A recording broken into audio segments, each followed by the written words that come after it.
Hi, welcome to Bottom Line Results. We're back on location at the Challenge U Ranch in Fallbrook, California, and here today with Kathy Huddleston. And Kathy, you've been working with horses for a long time. How did you first get started with working with horses? I have actually, Lenny. I started at about 6 months. I was passionate about the horses even at 6 months. Worked really hard on my folks. I was very focused and determined and successful at getting my first horse at 2.5, and I haven't looked back since. I've worked with humans and horses since I was 13. I've been showing since I was 7. I actually have a bachelor's degree in equine studies. So I've been doing this a really long time. I'm not going to give away my age, but several decades. Well, how do you apply your equine studies into the teaching and training of humans? That's a great question, Lenny. Horses are amazing teachers and amazing relationship and communication teachers. I discovered what they had to offer working with clients, human clients, and their horses.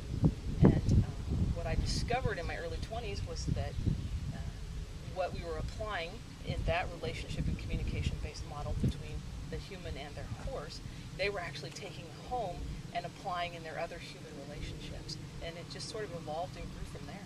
Sounds like a great value in all parts of everyone's lives that participate. Yeah, absolutely. Now, if a prospective client says they're afraid of horses, maybe they had no experience or bad experience, what would you say to someone in that situation? Well, I completely respect that. We come from all walks of life. I will tell you that the majority of our clients that come and do these programs, at least 98%, have no horse experience whatsoever. So our horses are very accustomed to that. The other side of that has huge value that I think everyone needs to know is that you don't have to go in the pen with the horse. You don't have to touch the horse. We bring choice into all of our teaching models. And the amazing value is that everyone walks away, whether they've touched the horse, gone in with the horse or not, through that choice, they walk away with huge value from participating outside of the pen and what they get to observe and experience even from that perspective. So people would not have to be uncomfortable because there is a way they can participate no matter what they're feeling. Absolutely. We actually prefer that they not be uncomfortable because discomfort moves you away from the ability to have experiential learning at a whole different level. We want our participants to be comfortable so they can grasp the highest level of the body learning possible. I've been to those types of programs where you're walking the plank at sword point, and it really wasn't a great experience and didn't come away with anything but resentment. Yeah, absolutely. Yeah, we believe very strongly in risk, that risk occurs, and embracing risk is a powerful opportunity in life to move forward. But we don't want you in what we call the danger zone. We want you to choose the level of risk that's most appropriate for you. Excellent. Yeah. Excellent. Now, how would a horse really help a human become more effective in their communication? We get that question quite frequently. The horse work in this way seems to be really pretty cutting edge, or perceived to be. They've been around teaching us for hundreds of thousands of years. But the horses bring to the table from their natural environment some pretty cool things.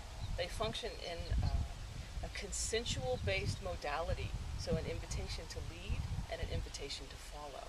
No dominance-based modality in the horse environment, unlike the movies. The horses are very relationship-focused, so that's really significant. They are ever present, so they're right here today in the moment. They're not carrying their past forward. They're not going to tell you stories about when they utilize emotions as information, and it allows them to be proactive in how they make decisions versus reactive. I think that's actually pretty significant. Sounds like it'd be very valuable for us to carry back into the workplace. Oh, absolutely.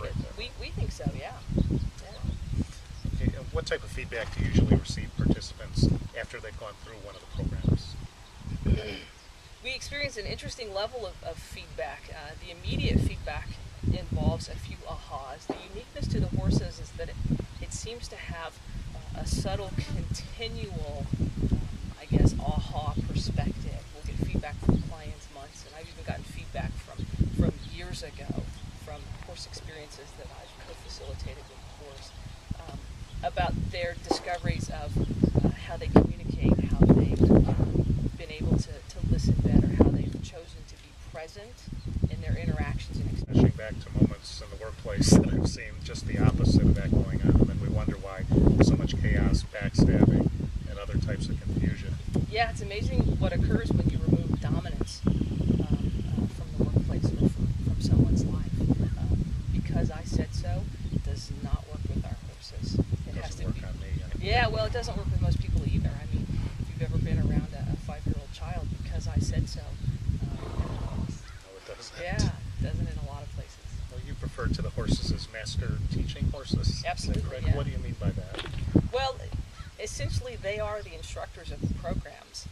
They bring their life experiences and how they've done life and how they see life and their natural instincts to the table, and they facilitate and teach the human participants. Our role is to help our participants, our clients, speak horse, understand the feedback that the horses are giving them without judgment.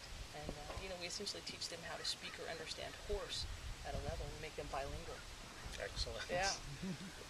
Kathy, what would you say the top 3 or 4 benefits are that someone that participated in the training would take back to their personal life and their business life? I would say that one of the foremost things that the horses gift us with is the ability to be congruent. And incongruence actually creates mistrust in others. And so the horses really demand us stepping into a role with them from a level of congruence. So being on the inside, how we portray ourselves on the outside. And that actually brings to light trust. And we've experienced others who are being incongruent or masking who they truly are. That old reference of used car salesman.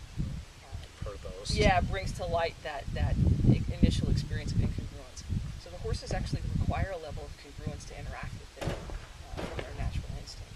They're fully present in everything that they do. There's a unique idea, isn't it? They don't believe in multitasking, and that's a great gift to us, especially in communication. They won't let you get away with texting, talking on the phone, and interacting with them. You need to be fully present, and I think we actually need that in our day-to-day lives and in the workplace. Certainly would make a difference. Yeah, so that being fully present. The other thing is that they really focus on a non-judgmental based feedback. It's really easy to go to perceived misbehavior in life.